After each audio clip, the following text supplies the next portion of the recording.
ભક્તો હું તો બહુ તમને સત્ય કહું, શક્ય હોય ને તો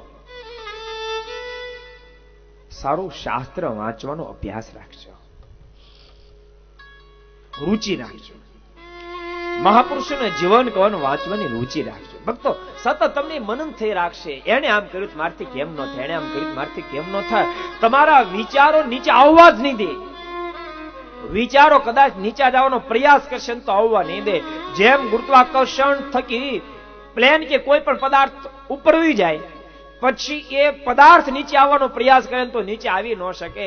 એમ મહાપુરુષોના જીવન કોણ વાંચવાથી, સત્શાસ્ત્રો વાંચવાથી તમારી વિચારધારા એટલી બધી હાઈ લેવલની જતી રહેશે કે પછી વિચારધારા નીચે ઉતરશે જ નહીં, માને વિચારધારા નબળી ક્યારે પડશે જ નહીં.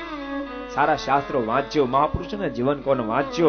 ભક્તો હું તો એ વિચારધારા ધરાવું છું. ભગવાન શ્રી હરિના દિવ્ય ચરિત્રો વાંચજો. મારના સમયમાં થયેલા સમકાલીન એ મહાપુરુષો, એ નંદ સંતો, એ ભક્તો, એના જીવન કોનો વાંચજો. ત્યાર પછી પણ અનેક મહાપુરુષો થઈ એના જીવન કોનો વાંચજો. ભક્તો ઉપાસના ભલે અલગ હોય, ઉપાસના ભલે અલગ હોય, પરંતુ પરમાત્માને રાજી કરવા માટે જેને જેને સાધનાઓ કરી છે એવા નરસિંહ મહેતા, બાઈ મીરા, યા તો કોઈ પણ મહાપુરુષ હોય એના જીવન કોને વાંચજો. અરે દેશને માટે જેને અદ્ભુત કાર્યો કર્યા છે અને પોતાની દિલાવરીથી ભક્તો સમાજને માટે જેને કુરબાનીઓ આપી છે એવા મહાપુરુષોના જીવન પણ વાંચજો, તમને પણ રાહ મળશે.